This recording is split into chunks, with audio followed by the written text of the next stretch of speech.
जय श्री कृष्णा। आइए सुनते हैं ज्येष्ठ मास के 8वें दिन की कथा।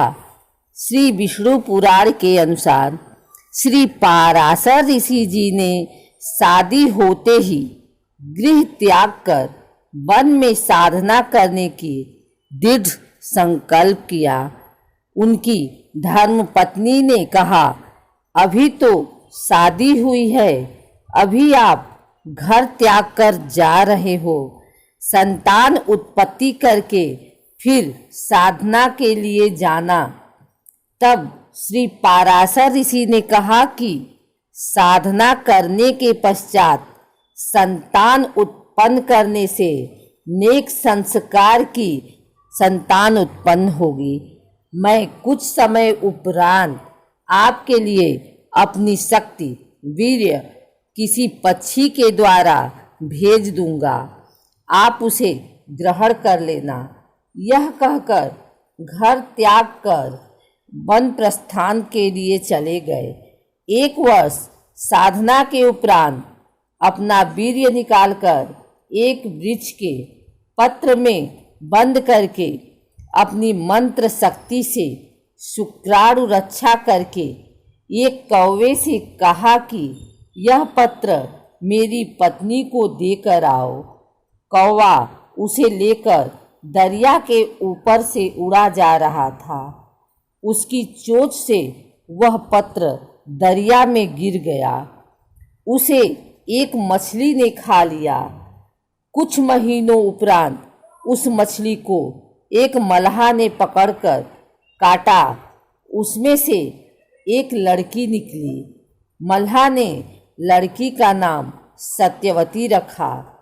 वह लड़की मछली के उदर से उत्पन्न होने के कारण मछोदरी नाम से भी जानी जाती थी। नाविक ने सत्यवती को अपनी पुत्री रूप में पाला। कौवे ने वापिस जाकर श्री पाराशर जी को सर्ववृत्तांत बताया। जब साधना समाप्त करके श्री पाराशर जी 16 वर्ष उपरांत वापस आ रहे थे, दरिया पार करने के लिए मल्लाह को पुकार कर कहा कि मुझे शीघ्र दरिया से पार कर, मेरी पत्नी मेरी प्रतीक्षा कर रही है।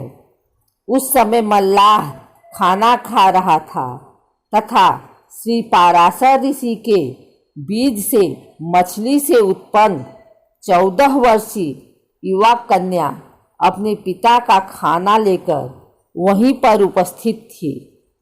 मल्लाह को ज्ञान था कि साधना तपस्या करके आने वाला ऋषि सिद्धि युक्त होता है। आज्ञा का शीघ्र पालन न करने के कारण श्राप दे देता है। मल्लाह ने कहा, ऋषिवर, मैं खाना खा रहा हूँ, अधूरा खाना छोड़ना अन्य देव का अपमान होता है, मुझे पाप लगेगा। परंतु श्री पाराशर जी ने एक नहीं सुनी। ऋषि को अति उतावला जानकर मल्लाह ने अपनी युवा पुत्री से ऋषि जी को पार छोड़ने को कहा। पिताजी का आदेश प्राप्त कर पुत्री नौका में ऋषि पाराशर जी को लेकर चल पड़ी। दरिया के मध्य जाने के पश्चात ऋषि पाराशर जी ने अपने ही बीज शक्ति से मछली से उत्पन्न लड़की अर्थात अपनी ही पुत्री से दुष्कर्म करने की इच्छा व्यक्त की। लड़की भी अपने पालक पिता मल्लाह से ऋषियों के क्रोध से दिए श्राप से हुए दुखी व्यक्तियों की कथाएं सुना करती थी। श्राप के डर से कांपती हुई कन्या ने कहा, ऋषि जी, आप ब्राह्मण हो, मैं एक शूद्र की पुत्री हूँ।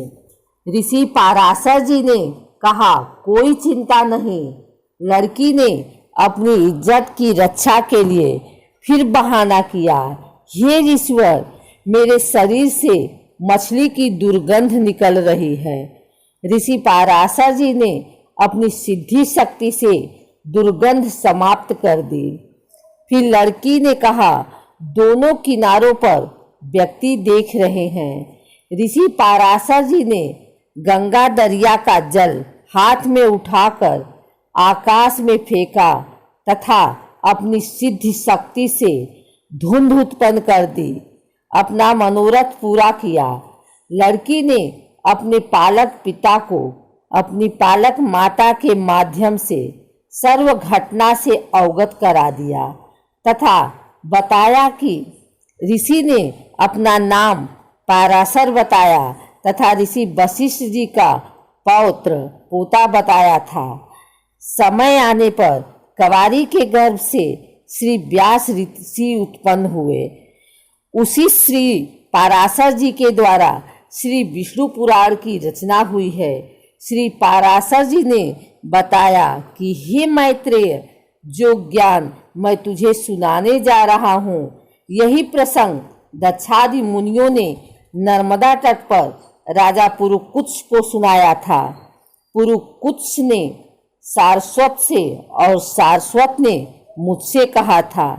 श्री पाराशर जी ने श्री विष्णु पुराण के प्रथम अध्याय श्लोक संख्या 31 पृष्ठ में कहा है कि यह जगत विष्णु से उत्पन्न हुआ है, उन्हीं में स्थित है, वे ही इसकी स्थिति और लय के कर्ता हैं। हे द्विज, परम ब्रह्मा का प्रथम रूप पुरुष अर्थात भगवान जैसा लगता है, परंतु व्यक्त महाविष्णु रूप में प्रकट होना तथा अव्यक्त अदृश्य रूप में वास्तविक काल रूप में 21वें ब्रह्मांड में रहना उसके अन्य रूप हैं तथा काल उसका परम रूप है।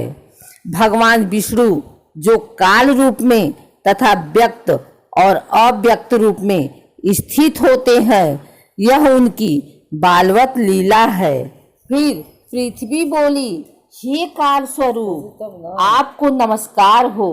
हे प्रभु, आप ही जगत के सृष्टि आदि के लिए ब्रह्मा विष्णु और रुद्र रूप धारण करने वाले हैं।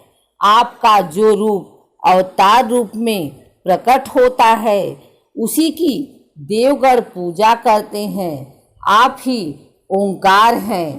फिर उन भगवान हरि ने रजोगुण युक्त होकर चतुर्मुखधारी ब्रह्मा रूप धारण कर सृष्टि की रचना की।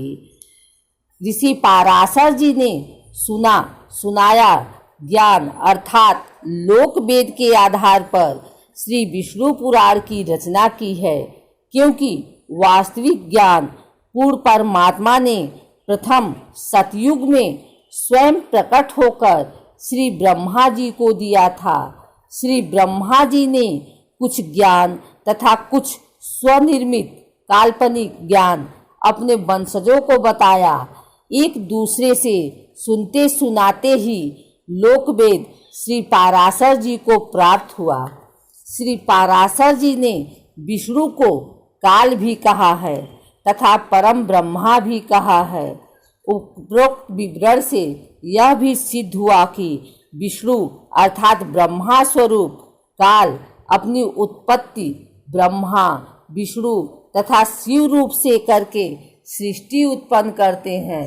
ब्रह्मा काल ही ब्रह्मालोक में 3 रूपों में प्रकट होकर लीला करके छल करता है, वहाँ स्वयं भी मरता है। उसी ब्रह्मलोक में 3 स्थान बनाए हैं। एक रजोगुण प्रधान, उसमें यही काल रूपी ब्रह्मा अपना ब्रह्मा रूप धारण करके रहता है तथा अपनी पत्नी दुर्गा को साथ रखकर एक रजोगुण प्रधान पुत्र उत्पन्न करता है। उसका नाम ब्रह्मा रखता है। उसी से एक ब्रह्मांड में उत्पत्ति करवाता है। इसी प्रकार उसी ब्रह्मलोक में एक सतगुण प्रधान स्थान बनाकर स्वयं अपना विष्णु रूप धारण करके रहता है तथा अपनी पत्नी दुर्गा प्रकृति को पत्नी रूप में रखकर एक सतगुण युक्त पुत्र उत्पन्न करता है।